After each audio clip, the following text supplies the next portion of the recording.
sea corregir, tenemos, como dice el instructivo, tenemos tiempo hasta la semana que viene o sea que no van a poder ver las notas ustedes. Pero, ojo, porque el 12 de noviembre ustedes pueden ingresar y ver el examen que ustedes hicieron, los errores que cometieron, en fin, las devoluciones en las preguntas abiertas, en fin. Todo lo que sería una muestra de exámenes, por decirlo de alguna forma. Así que, bueno, tuvimos algunos inconvenientes para ingresar a corregir, o los docentes que ya empezaron, entonces realmente desde hoy recién se habilitó la posibilidad de corregir. Bueno, así que estos días voy a comenzar y el fin de semana seguramente podré terminar de corregir y bueno, acuérdense que esas notas ustedes las van a conocer no a través de Guaraní, sino de un listado que yo les voy a mandar. Yo les voy a mandar un acta con los nombres de ustedes y la nota que sacaron. Y si quedaron regulares o libres. Así que, bueno, eso es la única manera de enterarse cómo le fue, digamos, ni ingresando a comunidades ni ingresando a Guaraní. Bueno, hoy vamos a compartir, hoy vamos a empezar con la unidad 5. No sé si tienen alguna pregunta, ustedes me dirán.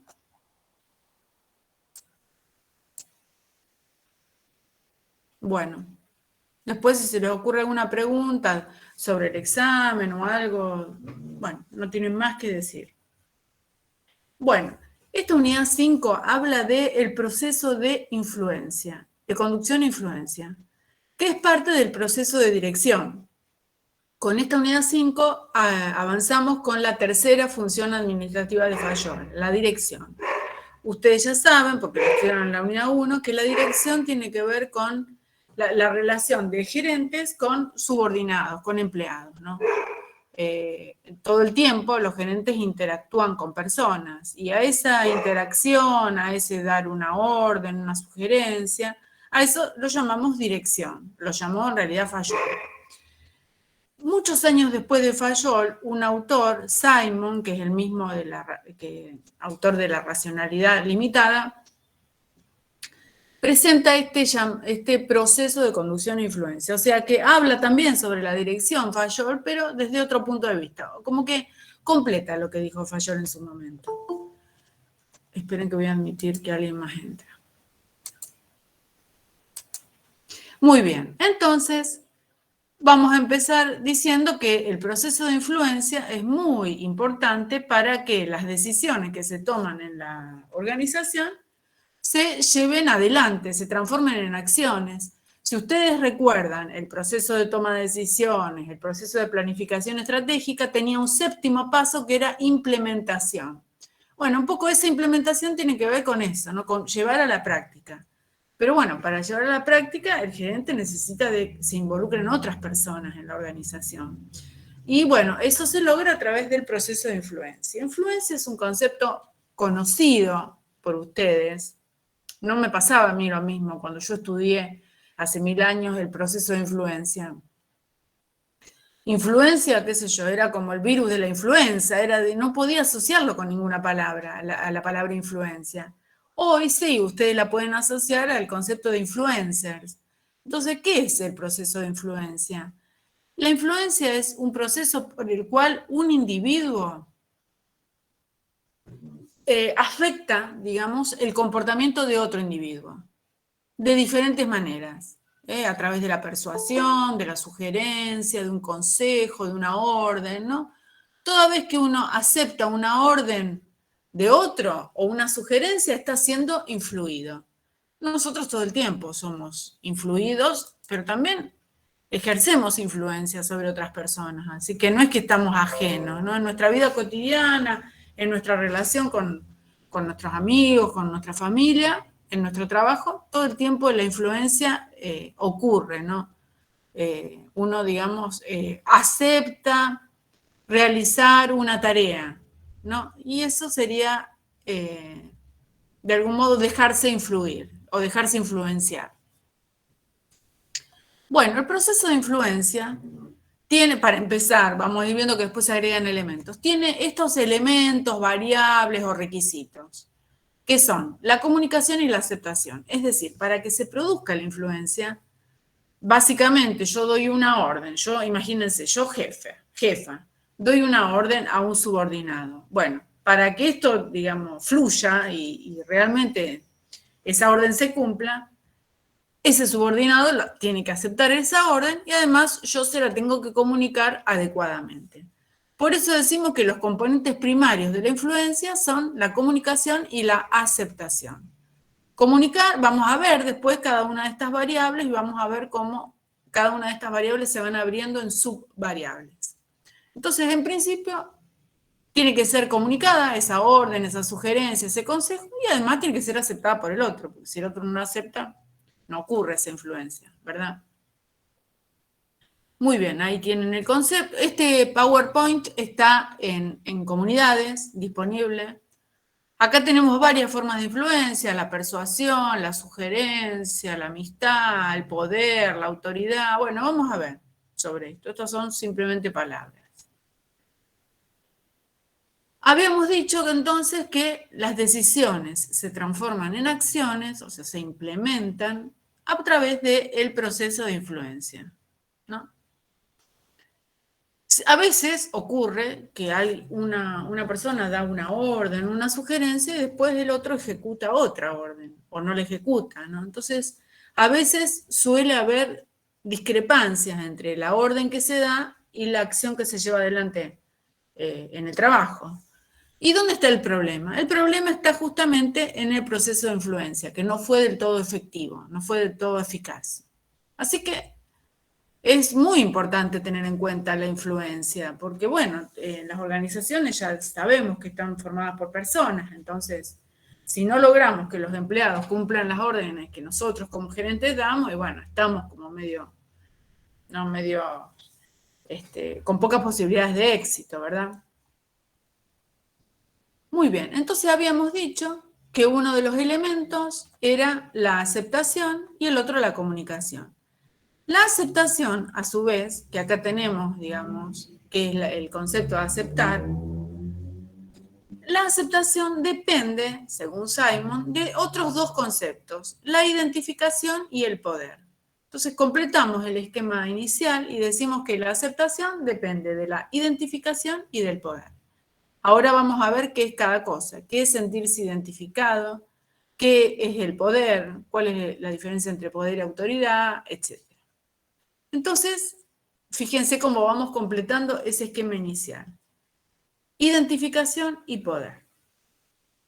¿Qué es la identificación? Porque que uno acepte la orden tiene que ver con que se siente identificado.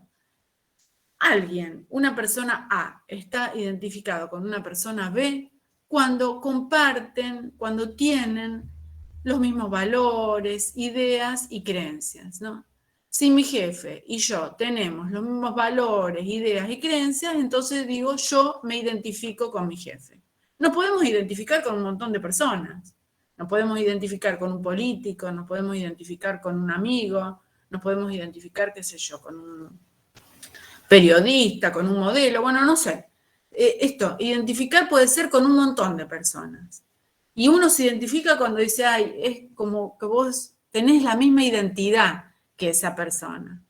Entonces allí, cuando hay identificación, la influencia fluye bárbaro, porque entonces cualquier sugerencia que haga el gerente, ya uno que esté identificado con ese gerente, toma esa sugerencia y la cumple, ¿no? Y adhiere a esa sugerencia. Cuando no existe identificación, la vida en las organizaciones se complica bastante. Entonces, bueno, existe una comunidad o una convergencia entre valores, ideas y creencias de quién ejerce la influencia y quién acepta la influencia. Entonces, influenciado e influyente, de algún modo, tienen los mismos valores, creencias, etcétera, etcétera, ¿no? A veces, porque piénsenlo en términos de, bueno, a ver, en Instagram, bueno, ustedes seguirán a algunos personajes, bueno, ¿por qué los siguen? No sé, habrá distintos motivos por los cuales ustedes los siguen, pero hay no siguen a alguien que ustedes detestan seguramente, sino que siguen a alguien que les resulta afín, ¿no? Bueno, es porque en el fondo hay una identificación, ¿no? Muy bien. Entonces, ese es un elemento importante. Para que yo acepte una orden, me tengo que sentir identificada. Por eso lo ponemos acá como un elemento de la aceptación. Muy bien.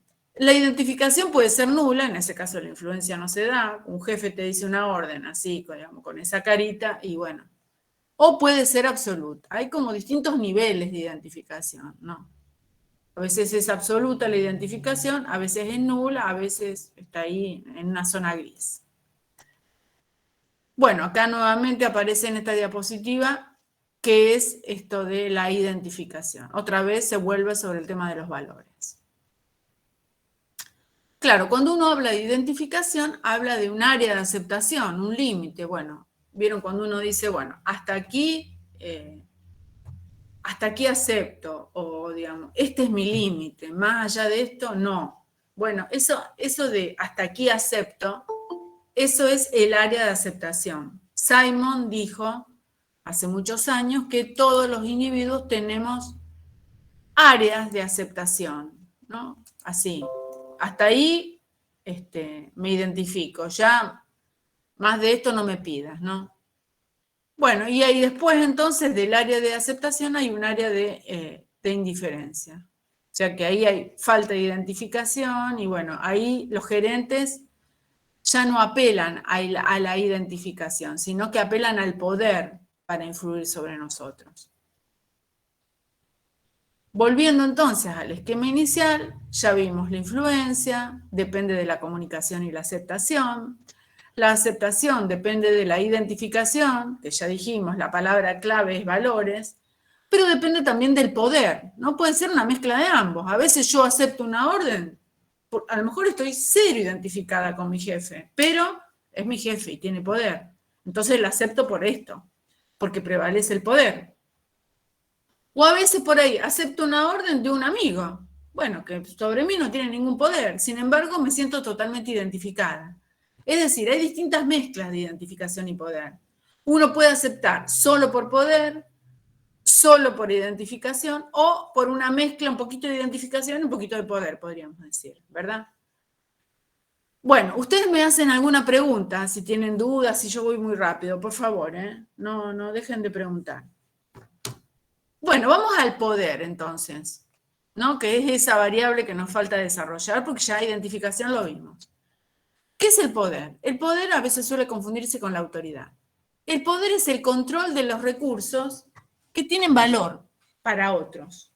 Digamos, por ejemplo, yo tengo un poder sobre alguien cuando yo tengo algún recurso que ese alguien valora. Si ese alguien no lo valora, no tengo ningún poder. Cuando hablamos de recursos, acá recuerden la primera clase, recuerdo que vimos esto, recurso no es solamente el recurso material. Los recursos pueden ser un montón, puede ser el conocimiento, puede ser la experiencia, puede ser el carisma. Bueno, un montón de recursos. Entonces, en la medida que yo posea un recurso que otra persona lo valora, yo puedo influir en esa persona, ¿no?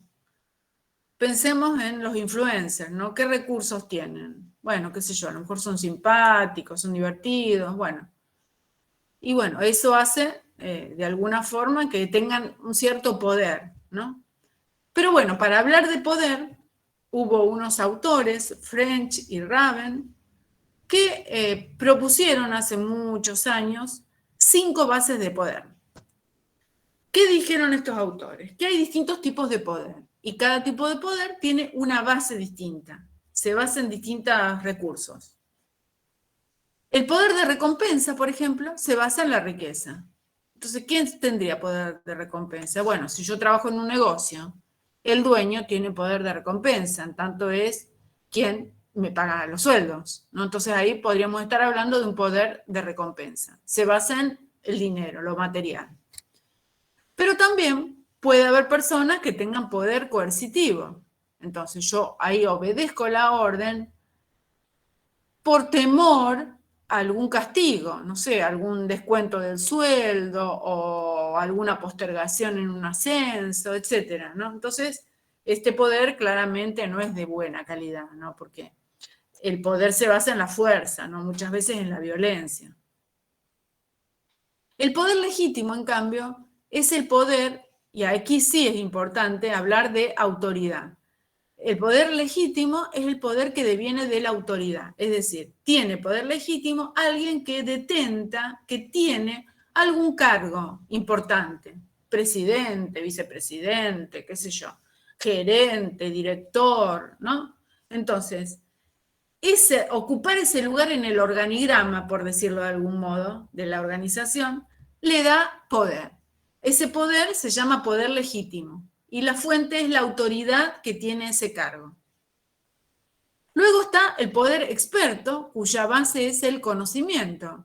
Entonces, allí aceptamos indicaciones de una persona que sabe, ¿no? Que tiene conocimientos, que es un experto.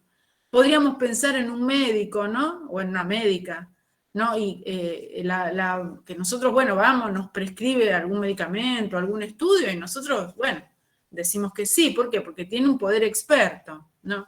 Pero también adentro de las organizaciones hay muchas personas con poder experto, que uno dice, ay, bueno, voy a aceptar esta orden porque esta persona sabe muchísimo, estudió mucho, es un experto, es un experto.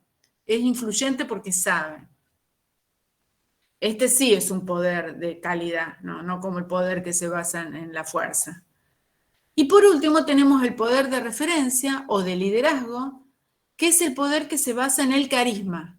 Hay muchas personas que son muy carismáticas, o sea, no tienen ninguno de los recursos anteriores.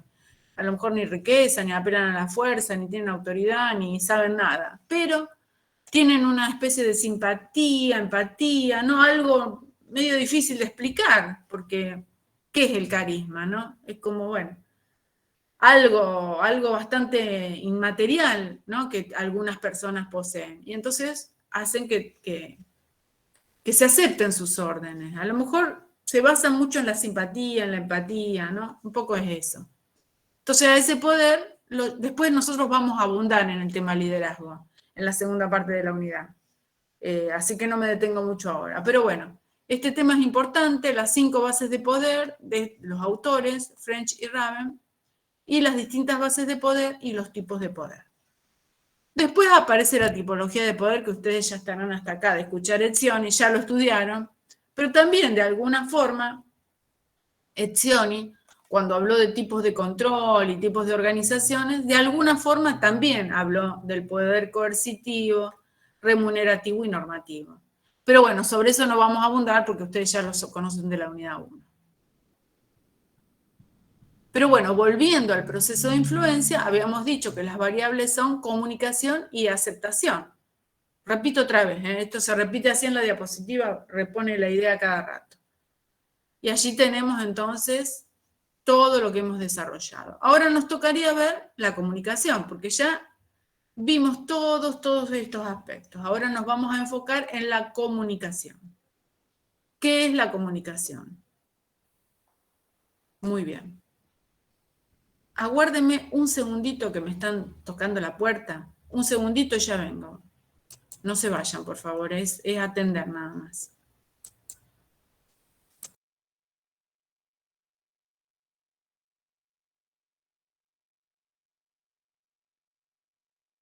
Del proceso de influencia, habíamos visto entonces, ya vimos toda la parte de aceptación, porque uno acepta la orden, dijimos lo que era la identificación, dijimos lo que era el poder, bueno, explicamos, dimos ejemplos y ahora nos falta la otra pata, podríamos decir, del proceso de influencia, que es la comunicación. Entonces, comunicación, nosotros ya vimos algo de información cuando vimos roles en la unidad 1. La comunicación entonces es la transferencia, dice Robbins, y la comprensión de significado. Bueno, un poco complicada la definición, ¿no? En realidad, bueno, la comunicación mejor es definirla en términos de las funciones que cumple. La comunicación cumple 4 funciones clave en las organizaciones. Una función de control, una función de motivación, una función de expresión emocional y una función de información. O sea, para poder controlar necesito información acerca de cómo van las cosas, por ejemplo, ¿no? Para motivar a las personas, bueno, tiene que haber un flujo de comunicación adecuada.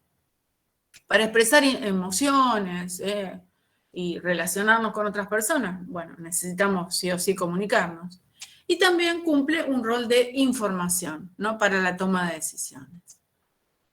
Muy bien, así básicamente uno se suele explicar la comunicación de acuerdo a este modelo que ven acá. Esperen que lo corra un poquito más. Esto se conoce como el modelo matemático de la comunicación, porque como ustedes ven es un modelo muy lineal, ¿no? Según este modelo, existe una persona que es el emisor, que emite un mensaje codificado, elige un medio para transmitir ese mensaje, escrito, oral, por Meet, por Zoom, bueno, el medio es el instrumento que se utiliza. Entonces ese mensaje le llega a una persona, al receptor, que debe decodificar y, bueno, interpretar el mensaje. Y esto da lugar a un nuevo proceso, ¿no? Porque, bueno, puede que el receptor no haya comprendido el mensaje, entonces vuelve a empezar el ciclo, o puede ser que sí, lo haya comprendido y lo haya aceptado, y en ese caso también vuelve a empezar el ciclo, ¿no? Entonces esto sería como un círculo así como eterno, ¿no? Este sería el proceso de comunicación interpersonal. Ahora bien, en esto que es tan lineal, imagínense que en la realidad esto no ocurre tal cual lo plantea este modelo que está un poco ya pasado de moda. Por eso aparece acá el concepto de ruido, ¿no? Porque los malos entendidos están a la orden del día, digamos. Todos, digamos, tenemos malos entendidos en las comunicaciones que tenemos con amigos, en nuestro lugar de trabajo, donde fuere, ¿no? Hay como un ruido en la comunicación, algo que altera esa comunicación. A eso se lo conoce como ruido. Los ruidos de la comunicación, ya después lo vamos a ver, pueden ser de distintas clases. O sea, el ruido no lo asocien solamente con un ruido físico. Hay un motor que me impide escuchar. Bueno, puede ser el ruido físico, pero hay otros ruidos psicológicos, culturales, generacionales, que luego vamos a ver dentro de un ratito. Así que este modelo no es tan lineal, porque en general lo que uno dice no es exactamente igual a lo que la persona interpreta cuando uno dice, ¿no? Puede haber, por eso existen los malos entendidos, ¿no? Esto se da más cuando la comunicación es escrita, ¿no? A veces nos pasa, les habrá pasado, de leer un mensaje de WhatsApp y, bueno, interpretar algo así, algo a lo mejor muy dramático, cuando la persona que lo escribió no le quiso poner un tinte dramático, ¿no? Entonces, a veces la comunicación no es tan lineal como, y tan linda, ni tan perfecta como lo propone este modelo, ¿no? Hay muchos malos entendidos, siempre. Después vamos a ver los tipos de ruidos que se pueden producir y, bueno, ¿qué tienen que hacer los gerentes? Obviamente minimizar esos ruidos para que la comunicación sea lo más perfecta posible. ¿Absolutamente perfecta? No, porque siempre uno le pone algo de subjetividad en la interpretación. Mira cómo me lo dijo, o bueno, ¿qué le pasa? O por qué me contesta así, o qué me habrá querido decir. Siempre hay algo, ¿no?, que no nos termina de cerrar en algunas comunicaciones. Bueno, acá en esta diapositiva se repiten entonces los elementos de ese proceso de comunicación y, bueno, el concepto de ruido, ¿no?, que es esa alteración en la comunicación. Entonces, es un proceso de la comunicación sujeto a ruidos, a interferencias, a alteraciones que cambian el sentido de los mensajes. Ese mensaje que emite el emisor, por ahí llega totalmente distorsionado, ya sea por problemas del emisor, a veces puede ser que el mensaje esté mal formulado, puede ser porque el receptor lo interpreta mal, lo decodifica mal, ¿no? Pero a veces puede ser que ocurran ruidos que no tienen que ver ni con el emisor ni con el receptor. Bueno, ya vamos a ver eso. Cualquier cosa entonces que interfiera en la comprensión puede ser un ruido, Puede ser, pensemos que la comunicación no es solamente la comunicación verbal, escrita, sino verbal, sino escrita también, ¿verdad? Entonces, bueno, muchas cuestiones interfieren en la comunicación. Bueno, acá el libro y esta diapositiva les muestra algunos métodos de comunicación, pero bueno, algunos están como pasados de moda, ¿no? Aparece el fax, el correo postal, ¿no? Bueno, formas de comunicarse dentro de las organizaciones. Pero bueno, lo cierto es que, sea como sea, la forma que nos comuniquemos, cara a cara o por teleconferencia, lo que fuera, hay que evaluar permanentemente los métodos de comunicación interpersonal, porque ahí en gran parte va el éxito de la comunicación, ¿no? Entonces, algunos aspectos para evaluar, ¿no? Que haya adecuada retroalimentación, que haya capacidad de complejidad, que haya potencial de amplitud, limitación del tiempo. Bueno, no les voy a leer todas estas cuestiones, ¿no? Pero estos serían como las cosas que hay que mirar en una comunicación y siempre hay que mejorar, ¿no? La calidez, la formalidad, bueno, etcétera, etcétera.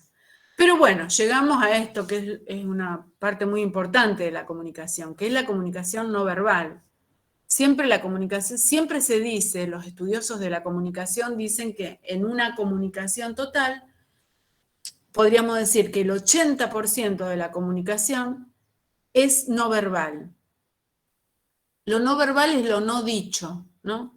Es la comunicación a través de gestos, de posturas corporales, de presentación, de miradas, de silencio, o sea, todo eso que no se dice con palabras, ni orales, ni escritas, se dice de algún modo con gestos. Es una forma de decir, sin apelar al lenguaje, ni oral ni escrito, pero dice mucho, ¿no?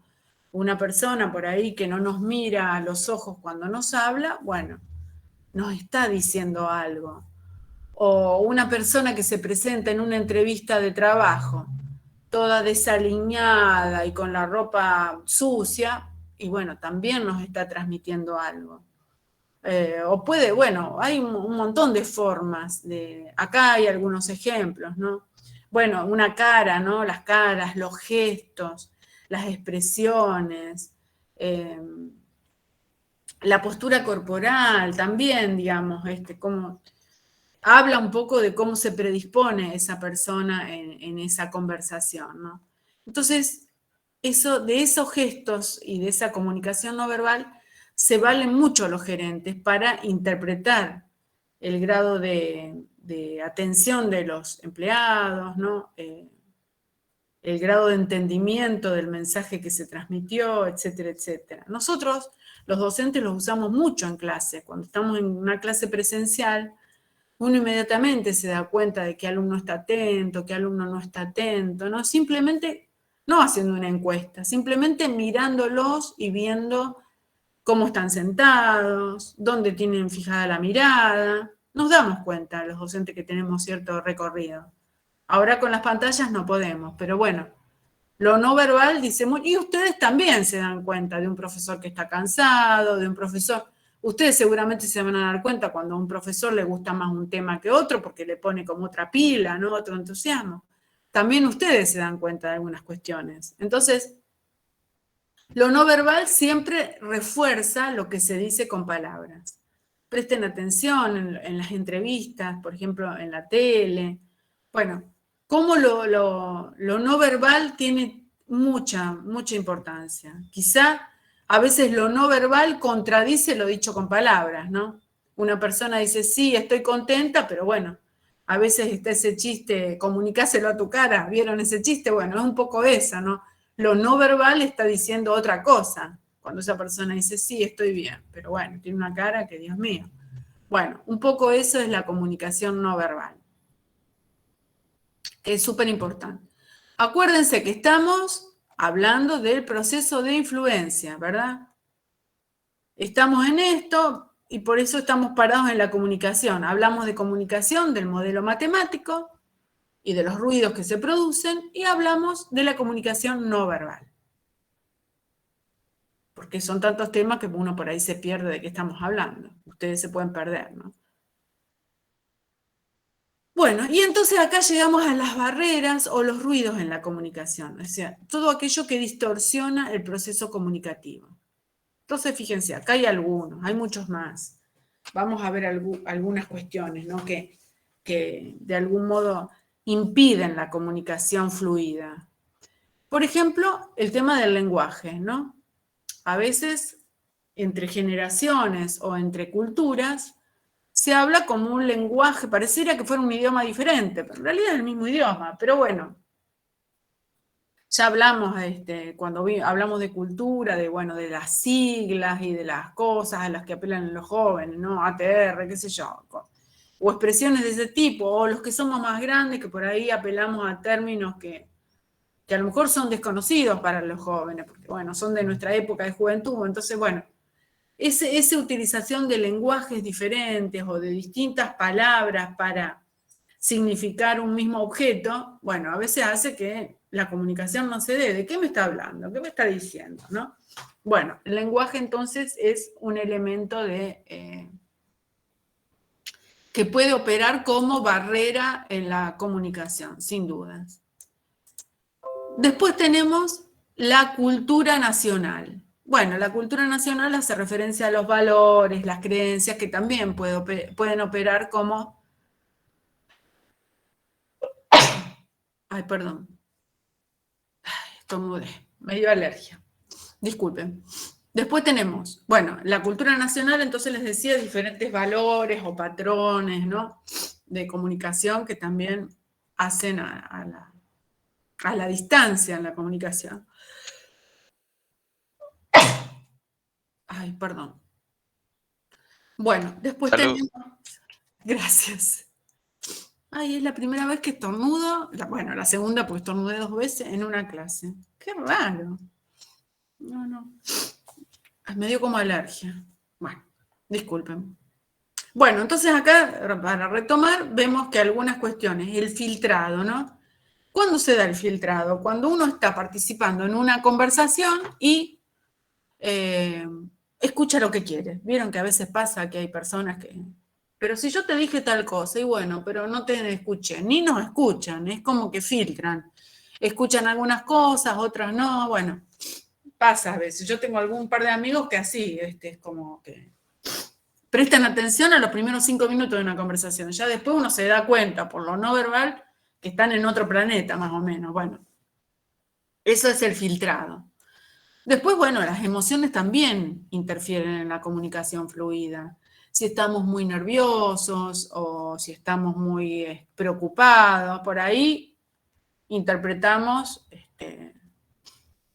mal las cosas. O por ahí si tenemos alguna, dígame si a ustedes les pasa, tenemos algún problema con la persona con la que estamos hablando, a lo mejor no nos cae del todo bien, nos resulta medio antipático, entonces todo lo que venga de esa persona es como que lo tomamos a mal, a lo mejor nos está diciendo una cosa hermosa, pero como nosotros partimos dentro de nuestro marco de subjetividad, partimos de que, bueno, no soportamos mucho a esa persona, bueno, esas emociones interfieren en la comunicación. Nos pasa a veces, recibimos un mensaje de WhatsApp y bueno, ¿qué me ha querido decir esta persona? ¿No? ¿Por qué me pelea así? A lo mejor la persona escribió así por escribir, ¿no? Pero uno ya se hace toda la película de, bueno, es así, sucede. A veces el problema con la comunicación puede estar dado por la sobrecarga de información. O sea, no tengo tiempo de procesar tanta cosa que me dice mi jefe o mi jefa. Entonces, bueno, ahí estoy con un problema. O también puede ser una actitud defensiva, que se relaciona mucho con lo que dije recién, ¿no? Con las emociones. Hay otras cuestiones que también inciden en la comunicación que no están dichas acá. A lo mejor tienen que ver un poco con las emociones, ¿no? Esos momentos así de bloqueo, podríamos decir, que tenemos todo. Acá se lo llama filtrado. Vieron cuando vamos a un lugar y es como que nos anulamos frente a lo que nos dice otra persona. No sé, por ahí el médico que nos da un diagnóstico que no nos gusta del todo, o bueno, o una entrevista laboral. A veces las emociones, justamente el miedo, nos produce una especie de bloqueo, entonces no escuchamos. Pero no porque tengamos un problema auditivo, no escuchamos porque estamos bloqueados por alguna emoción. Bueno, fíjense todas las cosas que pasan en la comunicación. Por eso se producen tantos malos entendidos. Porque ocurren todas estas cosas y muchas más, ¿no? En la comunicación. Entonces, para los gerentes, ¿por qué hablamos tanto de comunicación? Bueno, porque es una variable del proceso de influencia. Entonces, si un gerente da una orden, es porque piensa que esa orden es buena, hay que cumplirla. Entonces, ¿hay que cumplirla para qué? ¿Para el éxito propio? No, para el éxito de la organización. Entonces, si esa comunicación no se produce, capaz que no se produce el proceso de influencia y esa orden no se puede implementar. Entonces, por eso es tan importante prestar atención a todo esto. Y correrse de ese modelo de que, ay, lo que yo digo es lo que el otro interpreta. No, ojalá fuera así. No es tan así. En el medio pasan un montón de cosas, ¿no? Que interfieren. Muy bien, pero bueno, siguiendo con el tema. Ah, perdón, acá me estoy pasando. Acá, sigamos acá. Entonces, hay que superar esas barreras, ¿no? O esos ruidos en la comunicación, ¿no? Alguno de los tips, ahora que se usa la palabra tips, para que ocurra eso puede ser, bueno, simplificar el lenguaje, retroalimentar, repreguntar, limitar las emociones, no es tan fácil, prestar atención a lo no verbal y escuchar activamente, porque también a veces los problemas de comunicación no están tanto del lado del emisor como del receptor, que no escucha, no porque tenga un problema auditivo, repito, sino porque está en otra galaxia, puede pasar. Así que la escucha activa forma parte también de una buena comunicación. Entonces, bueno, algunos consejos acá para fomentar, podríamos decir, la escucha activa, que son muy obvias, ¿no? Pero bueno, yendo a la organización, tenemos dos tipos de comunicación. No podía faltar la clasificación, imagínense.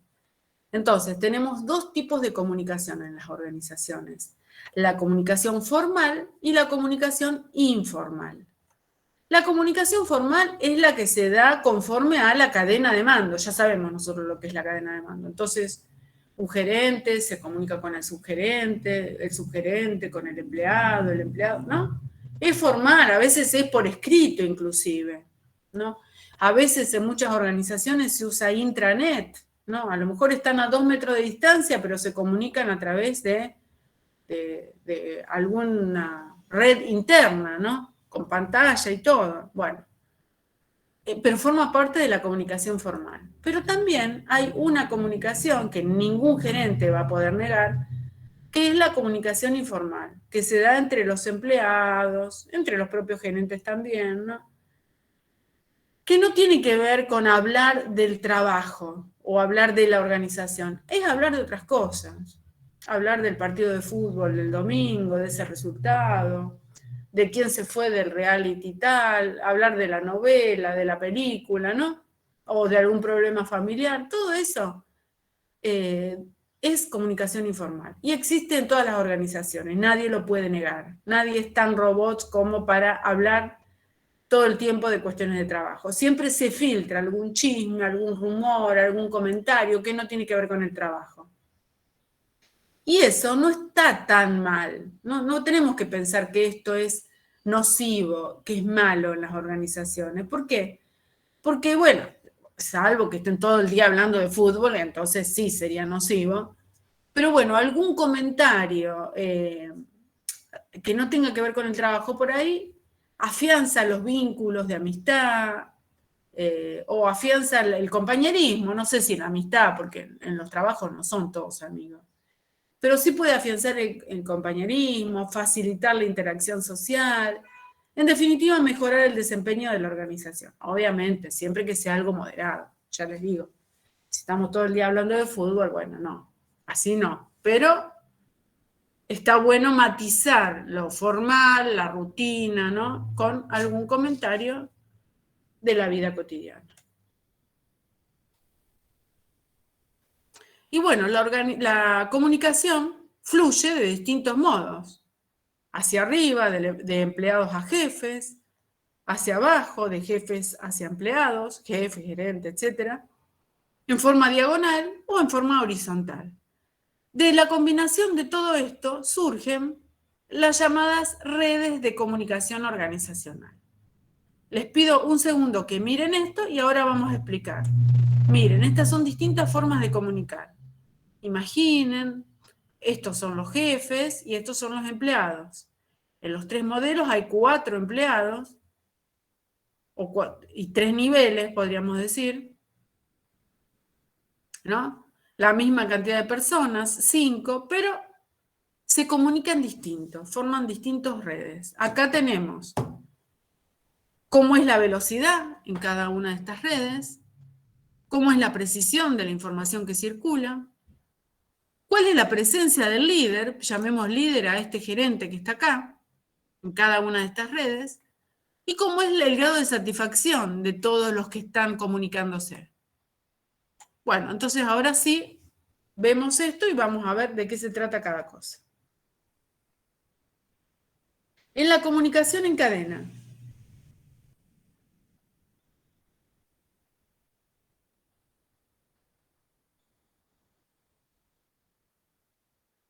¿qué ven en la comunicación en cadena? Vemos un jefe que da órdenes, interactúa solo con estos dos que están acá, ven, las órdenes van y vienen, y estos dos a su vez son los que se comunican con estos dos. Por supuesto, entre ellos no se hablan, estos tampoco, por lo menos formalmente, informalmente seguro que sí. ¿Ven? Entonces, ¿qué pasa acá? La velocidad es moderada, por no decir baja, porque para que este haga una cosa, este le dice a este le repregunta, entonces este le contesta y después va y le dice, ¿no? Tardan un montón. La precisión es alta, no hay tantos interlocutores ni tantos ruidos. Hay una presencia del líder, no protagonista, porque en realidad estos que están acá nunca llegan a hablar con el líder, con el gerente. Y la satisfacción de los miembros, bueno, moderada, están un poquito aislados. Estos pobres no pueden hablar de nada. Bueno, vamos a esta segunda red. Se la llama rueda. Acá, fíjense, ahí está el gerente, todos se comunican con el gerente, cualquiera sea el nivel. Entre ellos no hay comunicación. Por eso la satisfacción de los miembros es baja. Todas estas personas están más aisladas que acá todavía, ¿no? Solo ven la cara del gerente. La velocidad es más alta, no hay tanto intermediario, y la precisión es alta también. En este tercer modelo, todo canal se lo llama, los vínculos son en distintas direcciones. Fíjense que todos se comunican con todos, este con este, pero con este, con este y con este. Todos se comunican con todos. Ahí la velocidad es alta, es más directo, poco intermediario. La precisión es moderada, ya es como... No hay tanta precisión acá porque la orden queda como media desvirtuada. La presencia del líder, ninguna. Fíjense que el líder queda dibujado, ¿no? Y a la par de todos los otros, ninguna.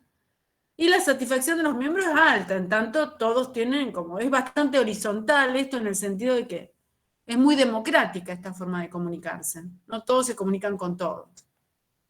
Así que es muy, muy interesante. Estos son los distintos niveles o redes de comunicación organizacional. De lo más formal, ¿no? Y más estructurado a esto que es mucho más informal. Pero bueno, digamos que depende del tipo de organización, puede prevalecer uno, otro u otra red de comunicación. Y acá un poco con este dibujo se ilustra de alguna forma lo que es la red informal de comunicación, ¿no? O sea, siempre hay cuestiones informales, ¿no? Y acá en esta última parte, estas diapositivas nos hablan un poco de la tecnología y cómo importa la tecnología a la hora de algún modo de facilitar, podríamos decir, la comunicación. Pero bueno, aparecen así artefactos un poquito antiguos, ¿no? Acá les habla de las computadoras, de las desventajas que tiene y las ventajas, ¿no? Porque ¿cuál es la ventaja de la tecnología en la comunicación? A veces la accesibilidad, la rapidez, esa es la ventaja de usar tecnología en la comunicación, ¿no? Algún dispositivo de los que estamos usando ahora, por ejemplo. Pero también hay desventajas en tanto uno con lo tecnológico, y me está pasando en este momento, uno no puede ver las señales no verbales. Entonces, la comunicación no termina de ser completa. Yo por momentos no sé si ustedes están del otro lado o no, porque bueno, no los veo. Entonces, la tecnología facilita, porque si no, de otro modo no podríamos dar estas clases, pero a su vez perdemos mucho en la comunicación. Lo que yo les decía antes, ¿no? Verles la cara no tiene precio, digamos, porque uno cuando le ve la cara al alumno se da cuenta qué tan atento está, si comprendió, si no comprendió. Acá estamos medio, no disponemos de eso. Bueno, y entonces acá les sigue diciendo, un poco les habla del mundo de Internet. Estas diapositivas son pre-pandemia, entonces habla de cosas que nosotros ya con estos años recorridos de virtualidad son bastante obvias. Así que esto lo dejo para que ustedes lo vean solos. Es muy sencillo, es leerlo nada más. Yo ya les pasé hoy el material de esta unidad. Bueno, ahora terminado este tema, vamos a hacer un pequeño corte y luego vamos a continuar con esta unidad 5. Vamos a ver las teorías de la motivación. Así que, si les parece, yo tengo las 4:56 en mi compu. Volvemos, perdón, sí, 4:56, casi las 5 de la tarde. Si les parece bien, volvemos 5:10, 5:11. Volvemos y vemos teoría de la motivación. Descansen, despéjense, porque lo que viene es un poco denso, podríamos decir, pero súper importante, muy preguntado en los exámenes, muy, muy, muy importante. Y está bueno escuchar la explicación del profesor, de la profesora en este caso. Es muy importante porque si no, si ustedes van directamente al libro a ver estas teorías, tienen algún grado de complejidad.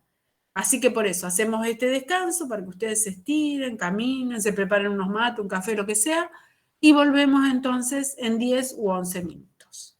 Hasta luego.